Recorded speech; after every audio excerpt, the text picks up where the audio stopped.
come from somewhere else, but this is where we found ourselves. Welcome to the local show. People you work with, people you know. Welcome to another edition of the Local Show here on Grassroots Community Network. I'm Erik Skarvan, your host. Thanks for joining us this week on High Definition, you guys. We're now in the HD era, the last couple of weeks here on Grassroots TV. So thanks for everyone who supports GTV and all our efforts to keep upgrading. We also want to, on that note, welcome our Facebook Live audience and YouTube audience. I want to introduce you to a first-time guest of the week. He's the editor of the Aspen Times.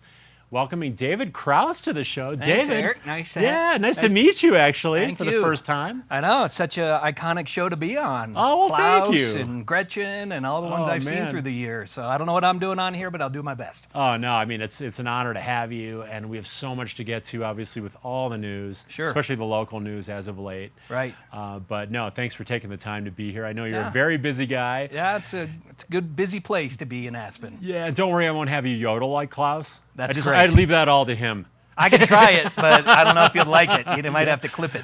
So, Right. We only have so much time for editing. That's right. on the That's show. right.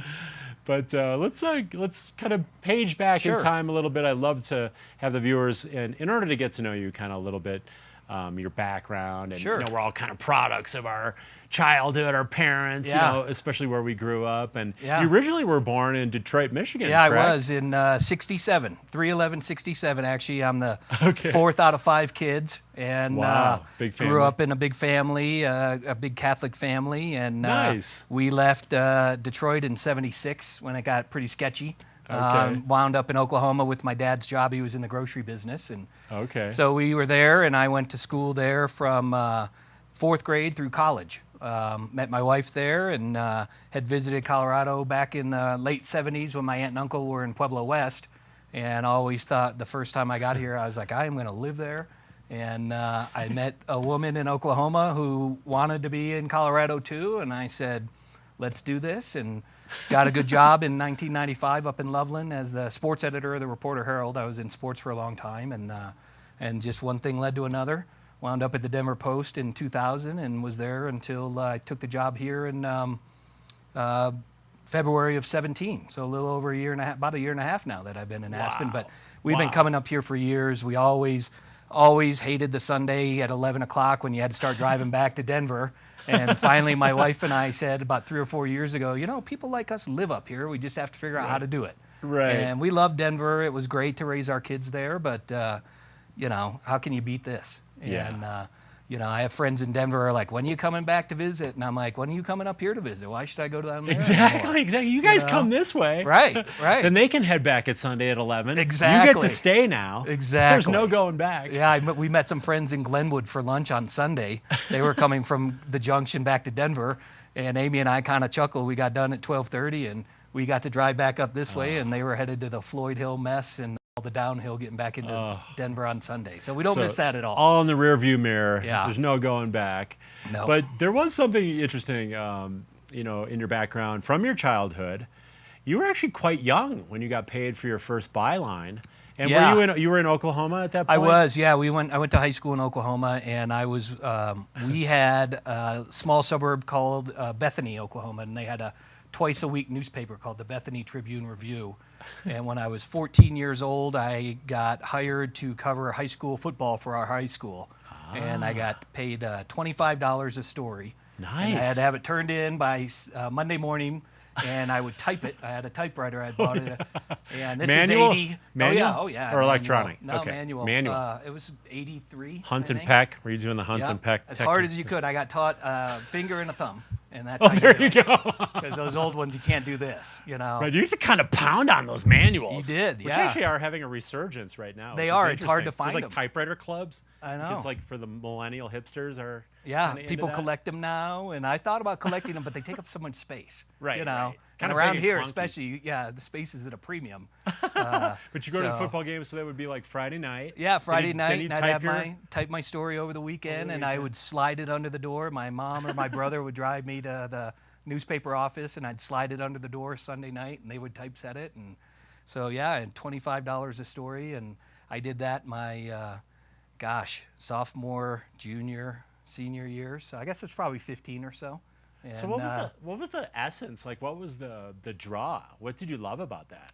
You know, I always loved sports. I grew up in Detroit, and my dad would always take us to Red Wing games or Tigers games or the Harlem Globetrotters because he didn't like the NBA, so he loved basketball, but he didn't like the NBA, so we go to the Globetrotters. And I always just liked the energy of sports. Okay. And, you know, I got to a point I had knee problems as a kid, and I couldn't play anymore. And I had a high school English teacher, Randy Baker, who said, you know, why don't we see about having you help us out? And then I had a high school journalism teacher, Marcia Feisel, who I still stay in contact with on Facebook. Nice. And she was young at the time and was our student advisor for the high school student paper.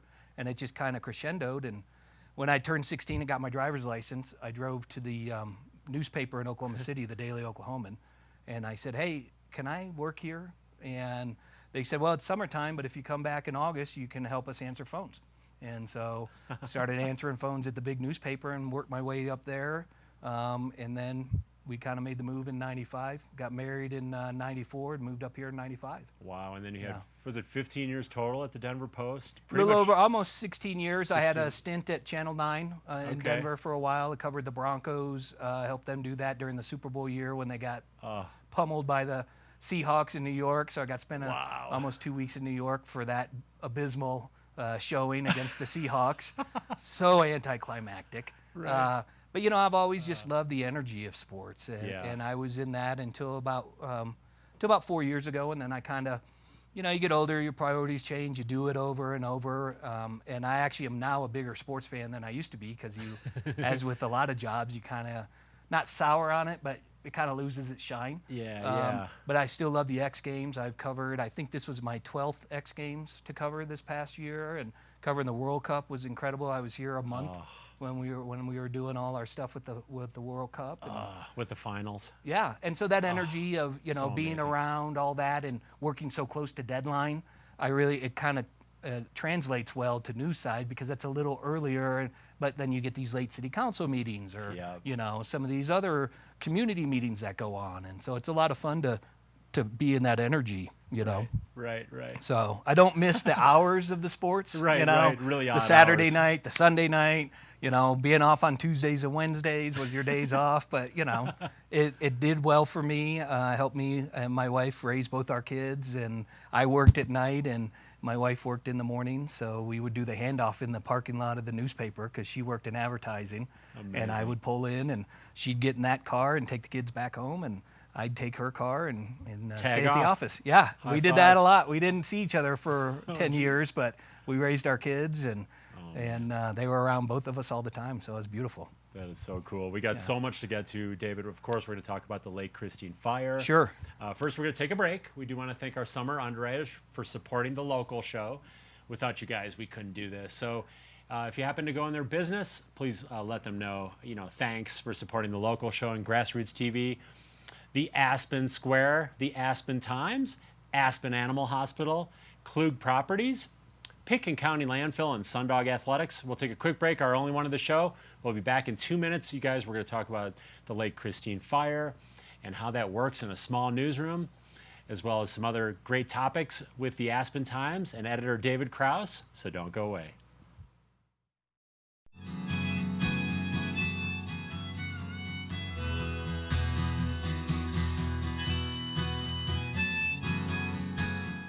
Aspen Animal Hospital not only offers our community a friendly professional staff featuring 5 veterinarians, but a new wellness program for pets focusing on prevention and pet longevity. They offer new enhanced feline care, exotic pet care, and acupuncture. Extended hours on weekdays and weekends offer more convenience. For more information, 925-2611 or aspenanimalhospital.com. We're not in Kansas anymore. Hey, did you miss the turn for recycling? I can't read the map on your cracked screen.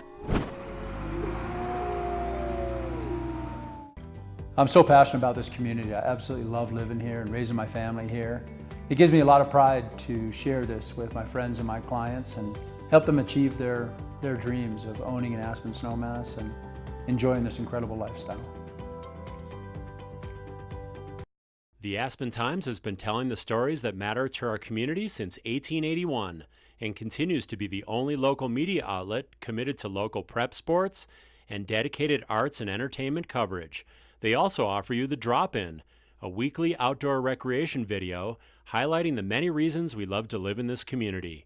You can find the Aspen Times at local newsstands, aspentimes.com, Facebook, and Instagram. Celebrating another great summer season, Aspen Square Hotel is the hospitality place, featuring fireplace studio suites and larger condominiums with full hotel-style services in the center of downtown Aspen. All accommodations are air-conditioned, and Aspen Square is proud to support the local show. To find out more, visit aspensquarehotel.com. Welcome to the local show. People you work with, people you know. Welcome back to the local show. Thank you for sticking with us here on Grassroots Community Network. And now our third show in high definition, which Wow. is really exciting, David. I mean, I'm sure you know this as a news guy. Grassroots TV was the first public access station in America in 1972. Thankfully, we did have the Yeah. hippies back then Yep. coming through Aspen, leaving their impressions in Yeah. a lot of ways. Yeah. One of them was Grassroots TV. Yeah. So thanks for Lives being a on. part of history now as we shift into the modern era of high definition. I know it's crazy that high def has just come so far like this. So now, when are you going 4K? That's the question. Well, you know, I mean, the only bummer is if you're having like a bad like acne day Right. or like a bad hair day, people just see it much more clearly. Yeah. So, you know, HD cuts in both ways. Well, you I know? will say that It's this not all morning good. I shaved, and I only shave twice a week, but usually Monday and Thursday. But I did shave today Use because an I HD wasn't. blade. No. So it's extra close. High I have- definition by Gillette. I cannot grow a beard to save my life, so I've Nor accepted can it, I. and now I just say, you know what, twice a week is good. There you so, go. But today, just because I knew I was going to be on high def, I thought, well, I better clean it up. Well, it's big for me to take a shower. So, Yeah. you know, I shower for the show, but you know, unfortunately we don't have makeup or any, Right. you know, no green room, but we managed to pull off some good shows. Thanks Yeah. to our guests each week. So thanks for being here. Yeah, no, like I said, it's an honor to be in, you know, the people you've had on the show in the past. It's just an honor to be part of that. So I appreciate the offer. Well, hey, I know you're a busy guy. You guys are coming out. Well, we're just kind of coming out of. I don't know if that's the right expression of the Lake Yeah. Christine fire. It's been, you know, Kinda settled down. mostly contained Yeah, now, and 59% contained as of this 59%. afternoon. So, Okay. That's kind of the numbers I've been seeing in the 50-something Yeah. percent containment, which kind of means the perimeter, correct? When they're talking Right. about containment, it's Right. not the entire area. That's right. It's not just out. It's It's it's just like if you contained. outline the area, That's 59% exactly of that is contained. Right, And right. so they've now released what, 200 or 300 of the firefighters? Yeah, I That's kind think of we're the hot shots and whatnot. exactly. They need to have go gone to off. different places. You know, they come in and do their work and then just move on. Specialists, yeah. Yeah, it's, you know, we were behind the lines with a few of them last week, and it's really impressive the work that those guys do. So Let's get into that a little bit because I mean, Sure. this is one of the biggest news stories and disasters this valley has seen in modern times. sure. I mean, to be a big part of that, you know, just kind of overall impressions of, you know, kind of just some takeaways at this point in time. Obviously, as we move farther away, Right. we'll get a lot of different things out of the experience, but just kind of some major, you know, kind of takeaways or highlights. Well, I think, you know, you see this when, especially in small communities, when disasters like this happen, people really get together. And I think you saw that last Tuesday with the impromptu, you know, thank you Yes. return for the firefighters. And people from the very beginning, you know, Tuesday night, it kind of seemed like it wasn't going to be that big of a deal. They kind of had it. And then Wednesday was 4th of July, and we were all thinking, oh, 4th of July, we'll be having the parade. And, you know, Scott Condon, who's lives in Basalt and covers Mid-Valley for us, lives right down in that area, could see it.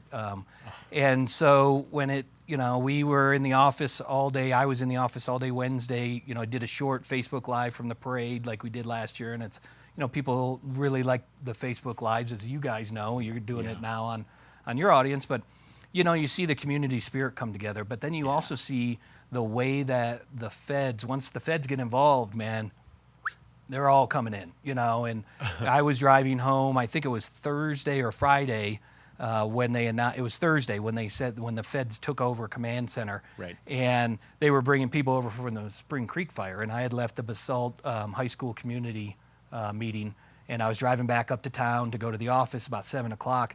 And from Basalt to Aspen, as I was going up Valley, I passed 5 Forest Service fire vehicles that were going down Valley who had been reassigned from the spring fire and were coming back over here. So you just see the influx, and you see those tent cities just bloom out of nowhere. Wow. I covered a fire. The first wildfire I covered was the Bobcat Gulch fire. I think it was 99, maybe 2000 outside of Loveland.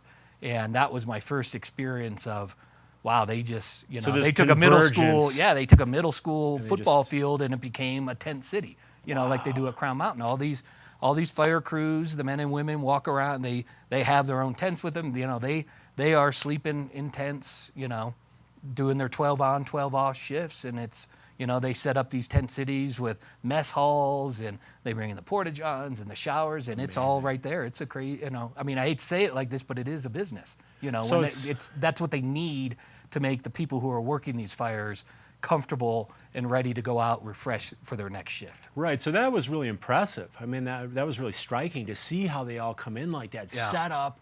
It's just like almost like clockwork at that point. Yeah, it is. And then it just starts developing a life of its own around the life of this fire. Right.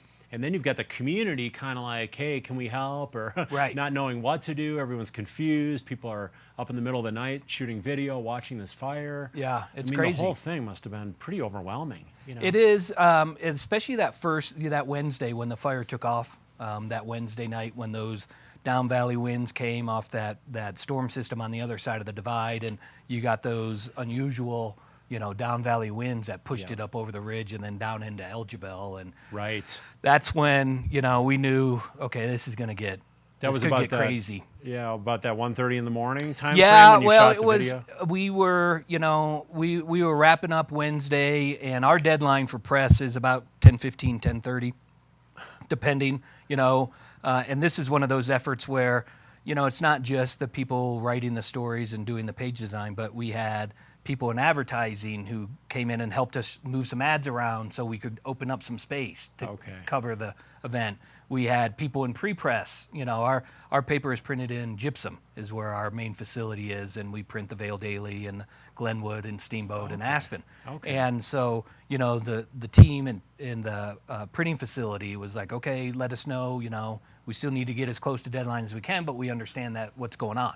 And so, you know, you see kind of that group effort and that team effort and everybody working together, not just at the Aspen Times, but at Swift Communications at the main property there, and even advertisers, you know, who sometimes pay for placement, you know, they were, hey, if we need to move an ad, we can move an ad and we'll adjust, you know, we'll pay your money back or whatever. But it's that kind of effort, once everybody saw how big this was going to be, that we really wanted to get as much information out as we could via online, print, social media, you know, that's our role. You know, it was a really big learning experience for our newsroom as a group about, you know, this is the heart of community journalism and also public service journalism that we talk about, you know, because our service was to get, you know, stories out there in the morning and keep updating those through the day, and then using Twitter and Facebook to tell people, hey, here's the update. Hey, here's the update. Or if the Eagle County Sheriff's Department tweeted something out, we would just retweet it. You know, there's no sense in reinventing the wheel, but our goal was to get this information out in a timely, accurate way that people can use it. There's so many layers and so many complexities. And back in the day, like, you know, when you were at the Denver Post, especially the early years, it was like a printed newspaper, and that's what you did. Right. And maybe I would imagine there was a little flexibility where you might have to go past deadline if it's a certain story happening late at night, and that kind of thing. But now it's like all the social media is happening. Yeah. Your online presence, just at, you know, aspentimes.com is updated then every couple hours. You're tweeting out, like you said. You're posting through Facebook. So there's all those levels of getting the news out, which is amazing, but again, a bit overwhelming because you've got a lot of bases to cover there, to say the least. You do, and you know, a key to all of that really is you have the right people in the right places. And so, you know, last year we were fortunate enough, our company at all our properties hired a digital engagement editor. And so we have somebody whose primary focus is, you know, checking our social accounts, making sure the website looks good, making sure there are any updates that we need to do. those kind of things, scheduling out tweets, scheduling out Facebook posts. And so you have a person working there. Then we took a group of people. As I said, Scott Condon, our Mid-Valley reporter, lives there. Yep. And I went down Wednesday night after we got off a deadline. I just, I couldn't stay away from this. And so I went down and I met Scott in the parking lot of Whole Foods at about 11:30 at night. And we stayed up until 3 in the morning and watched as that, fire went past Ace Lane's property. And when we got those immediate evacuation notice for the mobile home park, all those people came over to the other side of 82. And at 1 o'clock in the morning, the El Jabal park and ride was packed with people. People were in the city market parking lot. They were in the Whole Foods parking lot. They were just at Willits Town Center.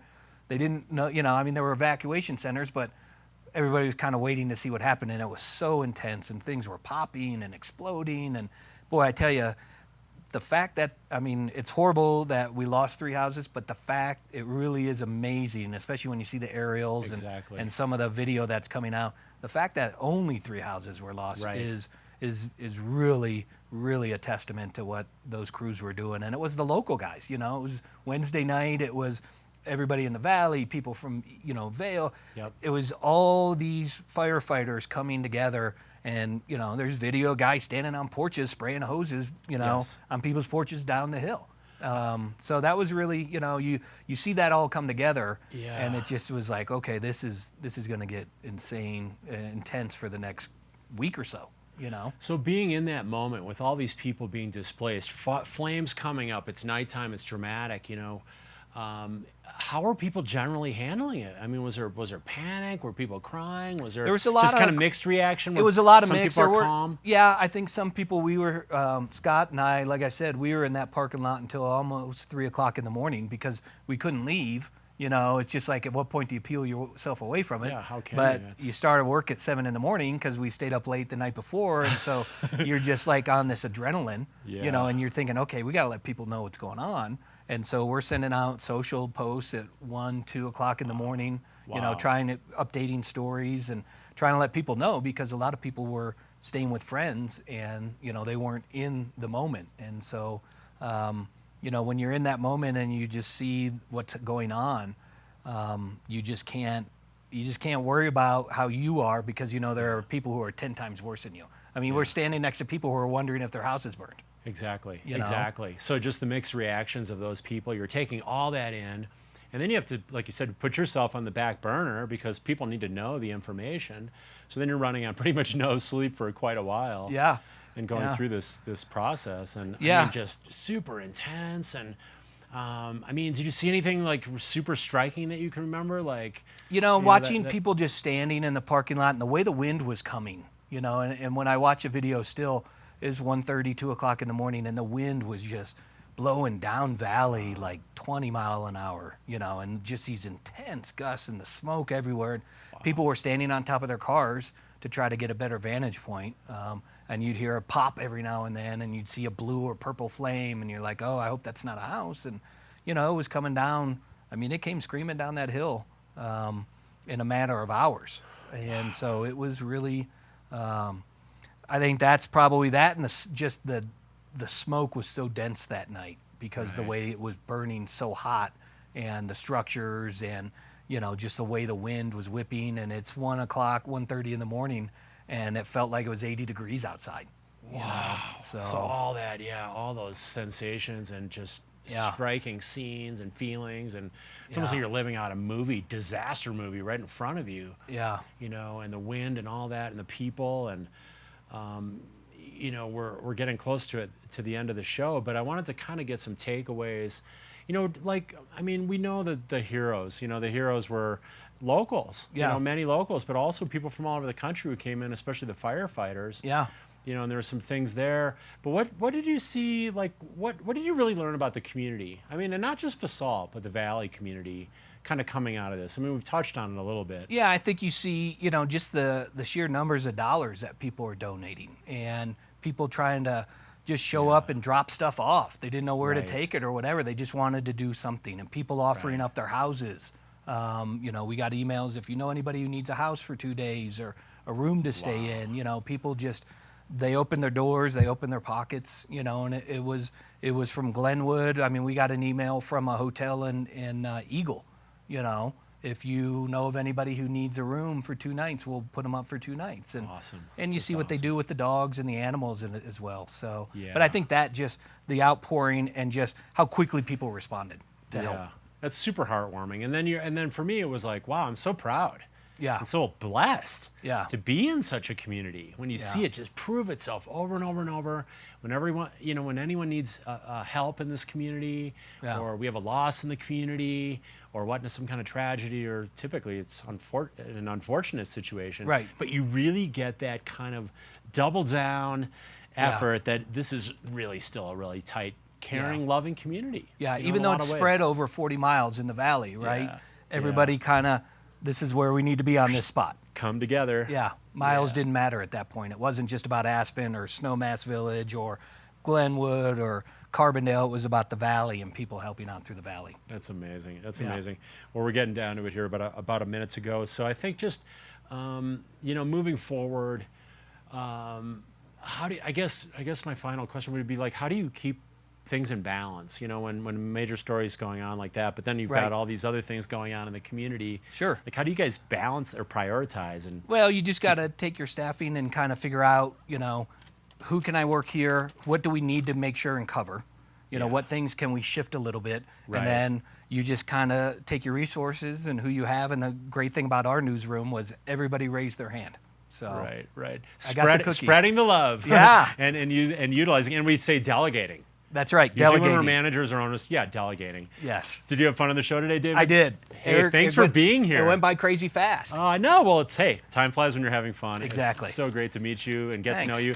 I have a parting gift. I baked some chocolate chip coconut, this batch is. All right. And then a reusable container just like this from Pickett County Landfill. Thank you. Our partner. I am a big fan of reusable. Yes. So thank you. Reusable, and thank you again for being here. David Krause, editor of the Aspen Times, and thank you guys for joining us this week on The Local Show. Thank you.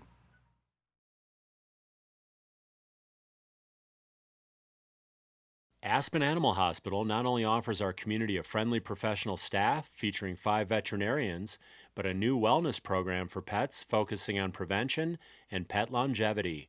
They offer new enhanced feline care, exotic pet care, and acupuncture. Extended hours on weekdays and weekends offer more convenience. For more information, 925-2611 or aspenanimalhospital.com. We're not in Kansas anymore. Hey, did you miss the turn for recycling? I can't read the map on your cracked screen. I'm so passionate about this community. I absolutely love living here and raising my family here. It gives me a lot of pride to share this with my friends and my clients and help them achieve their dreams of owning an Aspen Snowmass and enjoying this incredible lifestyle. The Aspen Times has been telling the stories that matter to our community since 1881 and continues to be the only local media outlet committed to local prep sports and dedicated arts and entertainment coverage. They also offer you The Drop-In, a weekly outdoor recreation video highlighting the many reasons we love to live in this community. You can find the Aspen Times at local newsstands, aspentimes.com, Facebook, and Instagram. Sundog Athletics is celebrating 22 years as Aspen's adventure sports school and is your opportunity to quickly and safely gain new skills to experience the thrills of adventure sports, including mountain and road biking, fitness hiking, and the area's only flatwater canoeing adventures. For more, sundogathletics.com, Sundog Athletics on Facebook, or 925-1069. Welcome to the